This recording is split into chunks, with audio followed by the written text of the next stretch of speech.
Well, believe it or not, somehow the Cleveland Browns have found yet another way to look even worse.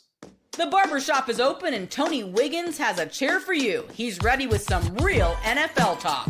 The local experts of Locked On bring their expertise, and Wiggy is ready with his clippers and shears.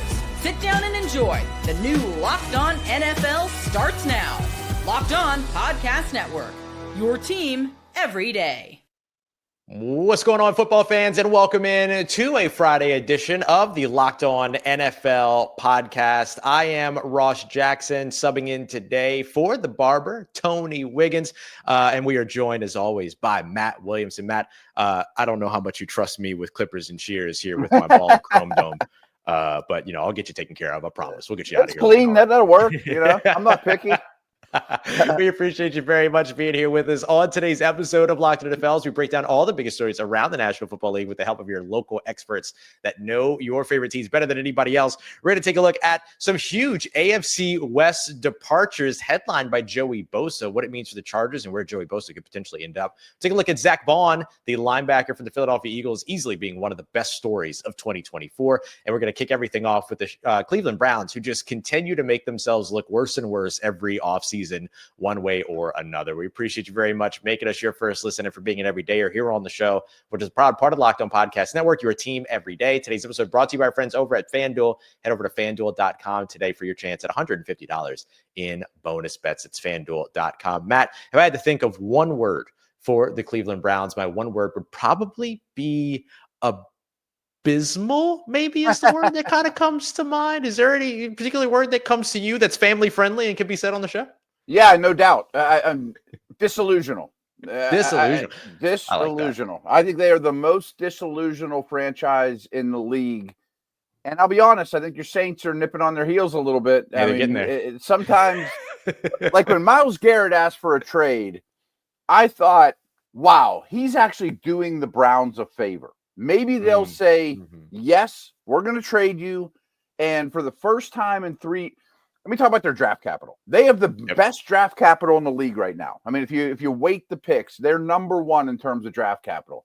But the last 3 years, they have nothing to show from the draft. No first-round picks, often not a second-round pick. They're picking like 57th overall as their first pick, 66th in the 70s, and didn't hit on hardly any mid-round guys or anything. So I thought when Garrett said, I'm done, I'm out, trade me, they would be smart enough to look in the mirror and be like, this didn't work. I'm not a fan of tanking overall, Ross, but in this case, get rid of the Batonios and Wards and Garretts and give me every pick I possibly can, and let's start over because, boy, did we screw up. Yeah. And they're so disillusional, they still think that I forget the saying. I mean, they're so far last in the race, they think they're winning. That they think they're first, right? Yeah, exactly. They've been lapped. They've been lapped. Exactly. It's a great analogy for it. It's so interesting. So Myles Garrett requests a trade, and basically, unlike what Matt is saying in terms of being like, okay, cool, yeah, let's work this out, like get some draft capital, kind of embrace where you are. You don't have to tank. You can just embrace where you are. And instead of doing that, the Cleveland Browns have basically said, Myles, we're not even talking to you. Let's hear more. Yeah, the owner won't even talk to a guy. Right, won't even talk to him. So let's hear more on that from Spencer German of Locked On Browns, who has his thoughts on this situation. It still strikes me just how nonchalant the Browns kind of seem about all this. Jimmy has him. Myles Garrett comes to him and says, hey, I want to talk to you. And he's like, hey, just go talk to the GM. Like, they, for whatever reason, they seem convinced that they can convince Myles to come back to the table and be on board with this. Like, I don't know if they're thinking, let's execute our off-season plans. Let's go through free agency. Let's go through the draft and then revisit the subject. Clearly, they've had conversations with Myles. They know where his head is at better than anybody. But the idea that, they feel they can convince him of something is interesting because he seems dug in. And now we get the bombshell from Tom Pelissero that he is willing and ready to miss games in 2025. And that is just about Myles executing every ounce of leverage that he possibly has, which isn't as much as the Browns, who obviously have him under contract for 2 more years. But he's taking it, that's taking it up a notch if he's actually willing to do that, because I've even questioned that. Yeah, I mean, this is a big situation that just continues to dissolve. And I hear from Spencer, similar to what you're saying, Matt, of like just the presence of disillusionment. They're convinced that they can convince Myles Garrett to stick around. I don't know that I agree.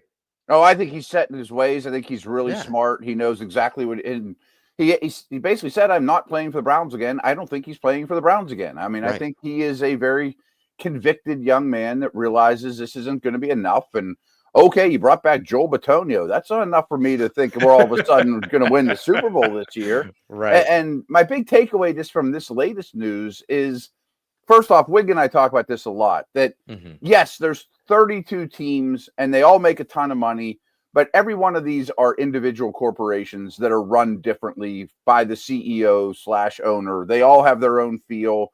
And there's a reason some of them continue to screw up, going all the way back to Johnny Manziel. And since this team's been an expansion team, and frankly, the year I was there, et cetera, is it's a bad ownership group. I mean, it just is.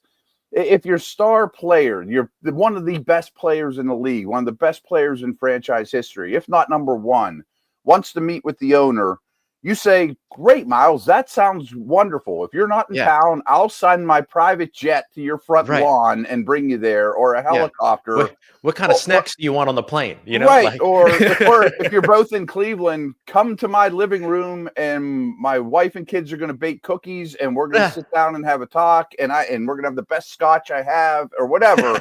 And I can't wait to talk to you. I'm going to put everything else on hold. Not talk to my buddy over here, you know? Talk to my second. Like, oh my right. It's like this is for that. You know? it's like somebody that has, you know, dreams of a record deal going to a label executive and them saying, "Just leave your mixtape at my you know, reception." Yeah, right. I'll get around to it at some on. point. Right. Yeah, like come on. Yeah, it's wild. And even if you were to go to the situation to where you go, okay, Myles, you do want to trade.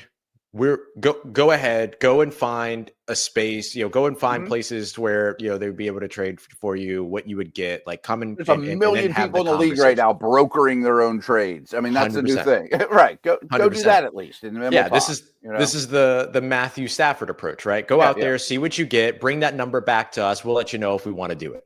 Or we'll let you know that we do want to do it. And then there we go. I just needed you to prove it. You know, whatever it was, like whatever it might be. But this doesn't feel like it's about money. This doesn't feel like it's about contract. This is about Myles Garrett's career trajectory and how he does not believe any longer in the notion of from Cleveland to Canton. So you've either got to convince him to be there. And if you want to do that, you got to talk to him or be willing to listen because you're going to get good trade value back. Don't try to execute your entire offseason plan and then trade him away and have to wait another year before you could do anything with that capital. Go and get something that can help you out now, if nothing else. And what you would get in a trade is only going to go down, assuming he never puts the pads on again. Because you definitely want picks in this draft, right? Right. You know, you want to do this while teams have all this cap space. I mean, if it's the Lions or Bills that's super interested in Garrett, just says, "I'm not dealing with the Browns BS. I'm just going to go get Hendrickson or somebody, you know, and use my cap space there." You know, like right now, everybody's ready to do business. This is the time to strike. Yeah. 100%. Speaking of time to strike, we watched Howie Roseman strike on what was easily the biggest, well, not the biggest, but certainly one of the best feel-good stories of 2024. Let's take a look at Zack Baun and the Philadelphia Eagles next as we continue on with today's episode of Locked On NFL.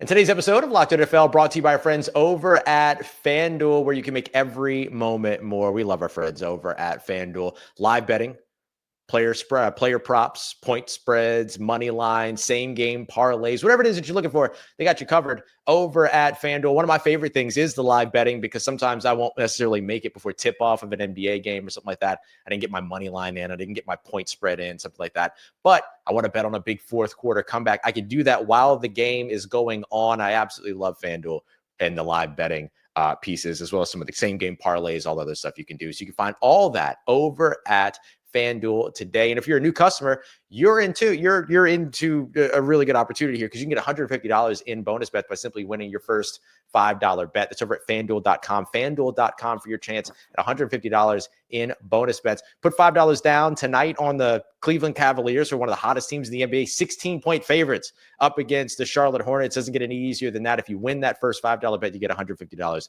in bonus bets. Make every moment more with FanDuel, the official sports betting partner of the NBA. All right, Matt, we go from a poorly run organization to a very well-run organization. Yeah, night and day. The Philadelphia Eagles. Who locked down everything with Saquon Barkley earlier this offseason, probably one of their most important players. Then they follow up with Defensive Player of the Year candidate Zack Baun on a 3-year, $51 million deal. Matt, before you and I talk about this one, I want to go to our friend Louis DiBiase from over at Locked On Eagles, who's simply stoked. He kind of feels like, cool, Howie Roseman can do whatever he wants from this point forward. All right, I'm good. Howie Roseman can do whatever else he wants this offseason. The move he had to make has been done today. Zack Baun is signing a 3-year contract extension worth $51 million, 34 of which is guaranteed, making him a top 5 highest paid linebacker in football. I'm Louis DiBiase, host of the Locked On Eagles podcast. Look, I would love Milton Williams back, Josh Sweat, Mekhi Becton, Isaiah Rodgers, you name it. The one move that Howie Roseman had to make, especially considering Nakobe Dean's injury will leak into the 2025 regular season, was bringing back Zack Baun, a first-team All-Pro linebacker in 2024. What an incredible story. This was a player that had to sign a 1-year deal, pretty much a league minimum contract, was supposed to play edge rusher. Vic Fangio saw that he was better off as an inside linebacker, and it was one of the main reasons, that move was one of the main reasons the Eagles won a Super Bowl. Howie Roseman continues to change his ways, paying a linebacker. Matt, listen. I'm a little too close to this story. I bet it stings a little, yeah. because Zack Baun was a 3rd-round pick to the New Orleans Saints, and the New Orleans Saints said the same thing. They were like, you know what? We think he can be a good off-ball linebacker. And you know what they could not successfully do? Get him to be a good off-ball linebacker. Like, they just did not put him in the right situation to be able to do it. They had to go and draft another linebacker, all this other stuff and everything.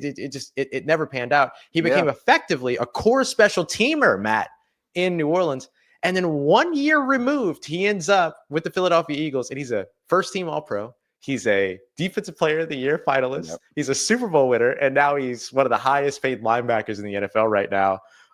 Make it make sense, man. What happened? I don't get it. I don't understand. I don't quite know either. I mean, I always say that players are allowed to get better. Maybe he just figured 100%. It out. And Fangio's a tremendous coach and excels at putting guys in the right situation. But kind of like what Louis said, my big takeaway. First off, it's funny that we contrast the Eagles and the Browns because they're at the total opposite spectrums in completely terms of different. But they're both the number 1 and 2 in cash spending, which I think is one of the best advantages out there. So the owners spend money, but one knows how and one doesn't. And go back to the 23 season that ended so miserably for the Eagles. I mean, that total losing streak, everyone's on the hot seat. And I give the front office of Philadelphia, as Louis kind of mentioned, the ability to pivot and self-recognize that we can't just ignore linebackers and safeties and only draft corners and D linemen. Like, everyone's attacking the middle of the field. We can't just put anyone out there. Let's be aggressive. And I know they didn't think Zack Baun was going to be a Defensive Player of the Year candidate when they signed him from the Saints. But at least they addressed it. They drafted Nakobe Dean. They at least said, we're not going to ignore this. And frankly, they hit a home run. And again, I mean, sometimes luck is helpful and coaching and all those things. But then they doubled down and paid him. I mean, that's the beauty of it. The thing. It's like, okay, we will pay linebackers now if they're worth it, and he's worth it. Yeah, and I think linebackers, your highlight there is really spot on. Teams are attacking the middle of the field, and now we're watching offenses kind of lead the next shift in NFL play to where they dictated the smaller defensive lineups by using, slot wide receivers and 11 personnel and all these other things. Now we're watching more 2 tight end sets, more two running back sets there. They made defenses go light, and so now they're going heavy to counter the light defenses. And so now linebacker and safety play, as you highlighted, becomes really important because you need those guys that can play downhill, either in the run game or defend the big, multifaceted tight ends. And I think we saw Zack Baun do a phenomenal job of that in Vic Fangio's defense. And so, real quick, Ross, I mean, one thing that BP and I were talking about yesterday, responding to this too, is these defenses want to play too high. They want to play cover 4. Don't allow the explosive. So teams are countering with big personnel, of course, but they also want to rush 4. And if that doesn't work, I need an off the ball guy with some pass rush background. Great point. You know, like I point. think that's going to be stressed more and more. And Jahad Campbell from Alabama is going to be a first round pick. I mean, he can Jalen do Walker, that, you know? Yeah, I think that's going to be stressed more and more. That pass rush background that Baun has is also very modern day. Yeah. Jalen Walker to the New Orleans Saints at pick number 9 is the way for the Saints to cool with that? make up for their previous transgressions of letting Zack Baun walk out of the building. Although they did try to sign him. But I think Zack Baun did the right thing and said, you know what? He's going to be kind of the poster child now of like, hey, sometimes a change of environment does truly help. Sure. Speaking of a changing environment, how about the Jacksonville Jaguars? Wow. Shedding. Let's check in with Tony Wiggins, who's out today, but was nice enough to leave us a little message. More movement from the Jaguars today. Tom Pelissero has reported that Evan Ingram is being released by the Jacksonville Jaguars. Everybody blocks, B.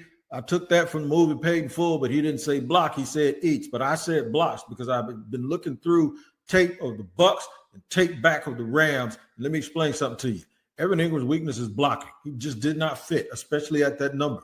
And after Christian Kirk, who is now traded to the Texans, Evan Ingram is now gone. And I know the fans wanted to keep all the people that they saw be productive, but they can't be productive in this new system if they don't fit. I give James Gladstone credit.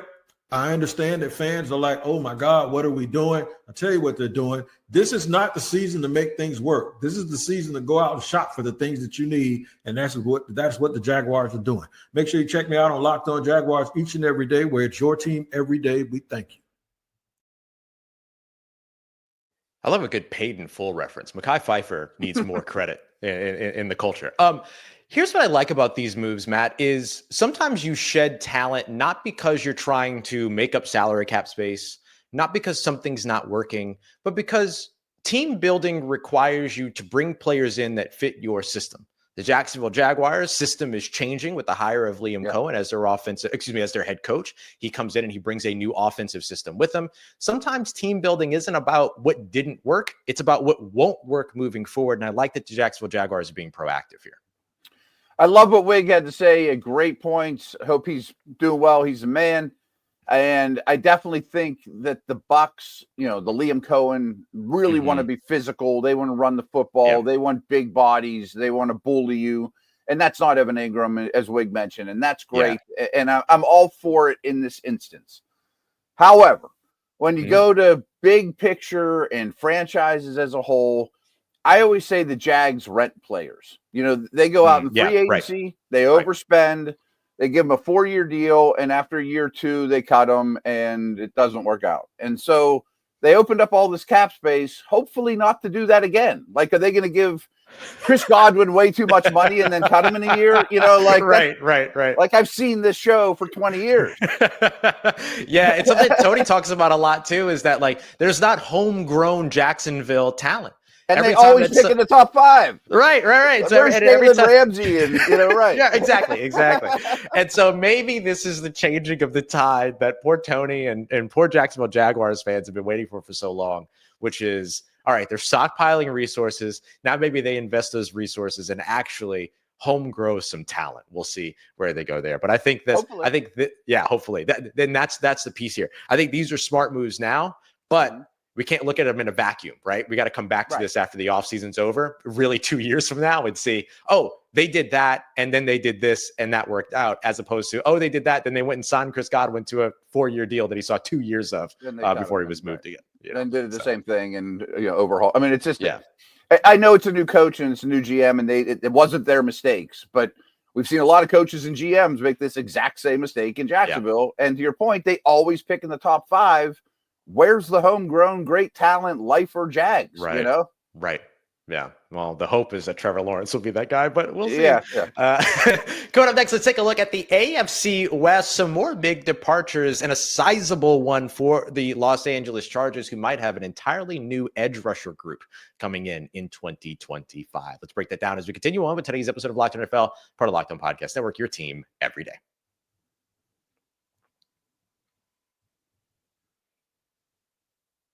All right, Matt, take a look at the Los Angeles Chargers to start us off here in the AFC West. AFC West saw some pretty sizable departures, and I don't just mean talent-wise, I mean literally physical, big departures going on over in the AFC West.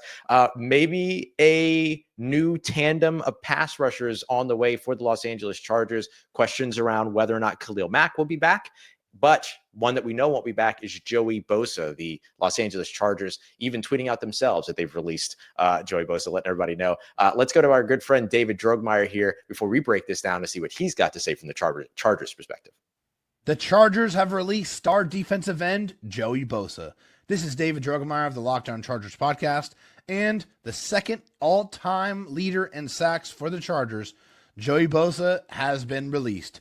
This was a move that was definitely on the horizon. It made a whole lot of sense from a financial perspective, and there was a little bit of a clock on it, as Joey Bosa was set to collect a $12 million roster bonus if he was going to be on the Chargers on the third day of the league year, and so the Chargers had to make this move. They're going to clear over $25 million in cap space by making this move, and I think they do right by a veteran who, gave them everything that he had. He battled through injuries, but at his height, he's one of the best defensive players in the NFL. Now he gets a fresh start, and the Chargers say goodbye to one of the very last drafted San Diego Chargers. But for more on this move and for more on the Chargers, please check out the Locked On Chargers podcast, your team every day.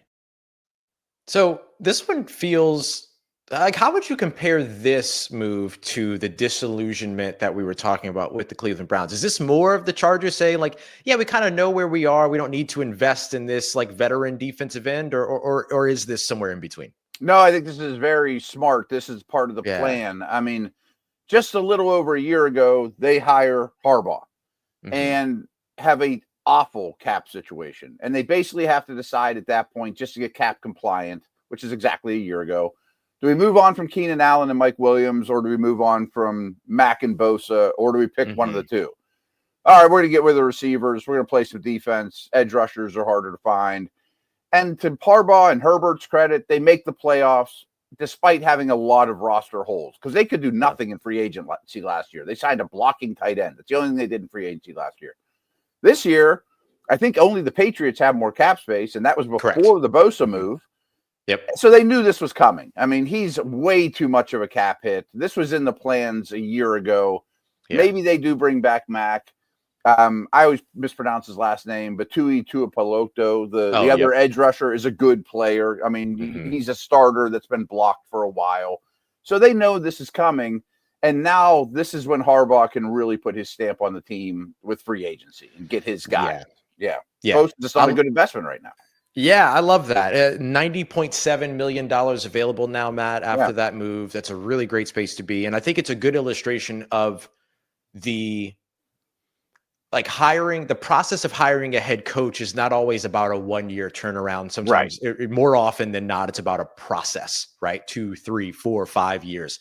And this is vegetables last year. Right. Right. Yeah. So now we'll see how they, you have some real opportunities here to build around a young Justin. I talk about homegrown talent, right? Like you build around a Justin Herbert, to build around a Tuipulotu who played with UCLA, right? So it was a Los Angeles guy before he was a Los Angeles guy, all these other things. Like there's a real opportunity now for this team to be able to do that. And I think kind of good timing, right? I mean, like, how much can we believe in the Kansas City Chiefs going into 2025 and what that's really going to look like with all those single digit victories and the Super Bowl loss? Will they have the hangover finally? All those other things. Like, I'm not going to bet on a Super Bowl hangover from the Kansas City Chiefs, but man, if they have that and that coincides with the Los Angeles Chargers having $90 million to spend, pretty good situation for the Chargers. Maybe there's a shift in power. I mean, we've doubted the Chiefs for years, and I'm and sure they'll be just fine. I don't think anyone's crying for the Chiefs. They'll probably be just fine. But you're right. I mean, I love the direction the Chargers are going. They're very self-aware. The Browns aren't, Yeah, right. Yeah. So there you go. There's some self-awareness for you for sure. All right. Speaking of the Chiefs had a big departure themselves with offensive lineman Joe Thuney heading to the Chicago Bears. We'll take a look at the Bears side of this, but here's what Chris Clark had to say from the Chiefs side when it comes to this trade. The Kansas City Chiefs have made a trade. Joe Thuney is headed to the Chicago Bears for a 2026 4th-round pick. This is all about creating cap space in 2025. Once the Chiefs franchise tagged Trey Smith, they were about $19 million over the salary cap in 2025. They have to be under it by the start of the new league year next Wednesday, which is a week from today. They are currently about $3 million over after this move, so they still have a couple of moves to make. I would imagine that Chris Jones is going to get a restructure, and that will get them under, and then they can play around with the money that they need with Patrick Mahomes, and that will take care of them for the 2025 cap space. But Joe Thuney is no longer a Kansas City Chief. It's really surprising considering he was the MVP for 2024 for this team. But the team decided they needed to move on. They franchise tagged Trey Smith, and now Joe Thuney will be a Chicago Bear. Much more to come on Locked On Chiefs. I think this is an important realization too. 2024 MVP voted on by the team, but that doesn't mean that everything is going to be hunky-dory moving forward. It doesn't always work that way, right? The NFL is a business. There are 5 teams that are currently over the salary cap. Everyone knows the New Orleans Saints are. There's also the Houston Texans, Kansas City Chiefs, as we just highlighted, or as Chris just highlighted, the Falcons and the Bills. This gets them closer to being cap compliant and ready to spend some cash over the course of this offseason. I feel like this move, and correct me if I'm wrong, Matt, but I feel like this move has more impact on the Chicago Bears than it has on the Kansas City Chiefs, even though the Chiefs do need help on their offensive line, but I think they're going to have the resources to take care of that. Yeah, real quick on the Chiefs. I mean, Chris nailed it. I mean, that this is a cap move. And what he didn't say, but it goes without saying, is they picked the younger player, the younger guard, obviously. Yep. And even though he's under the franchise tag, I bet he doesn't play the season on the franchise tag. They'll move that money around, they'll extend him, and they'll open up a lot of cap space there. So you make cap space by Thuney's contract leaving and the franchise tag basically going to get rescinded. So that works. But you still have two holes on your O-line, which is what you had when the Super Bowl whistle ended too, but they're just for sure. I love it for the Bears. I mean, me too. It reminds me of say which one about the Panthers. The Panthers did the same thing last year for their first overall pick. They went out and got 2 guards that were legit dudes that could solidify the middle of the line and not have the pocket push in on a smaller quarterback who was taking way too many sacks. And the Bears traded draft picks and cap space for big time players and a big time leader in Thuney. I mean, think of Thuney's career: Super Bowls with the Patriots, Super Bowls with the Chiefs. Guy, he's been on a lot of winning organizations. So now you have a pair of guards, and it also implies to me too the free agent market at guard is bad. Trey Smith signs a franchise tag. Who am I going to get? I mean, I'm not going to get guys better than the 2 I just traded for. And how are the Lions built? Exactly like the Bears are being built right exactly now. Where I was going to go. Right. Yep. That's exactly where I was going to go. It makes so much sense with Ben Johnson, former offensive coordinator for the Detroit Lions, now head coach of the Chicago Bears, to say, you know what really helped my last quarterback? Having a good offensive line. So let's do that. So you trade for Joe Thuney, you trade for Jonah Jackson, you give up you give up salary cap space in 2025, but you give up draft capital in 2026. Outstanding. Outstanding. You know what I mean? Like, it's a great use of resource to build your team and keep your young quarterback, who was sacked 60 plus times last year, I think. A lot of them are on him too, though. He needs to get better with that, but the line was bad. Yeah. And so you want to make sure that you're bolstering that, and then you coach the mistakes out of the quarterback. And so if you can do that, you're in a really good place. And so that's where I could see absolutely the Chicago Bears team going. So I love this move for Chicago big time. The theme, I think, of our podcast today has just been vision and self-awareness. And I don't think the Bears have been an A-plus organization in that regard for the last couple decades, but this is a big step in the right direction. Yeah. There you go. See, we're here to drop the dimes for you. This is how it all works. You know what I mean?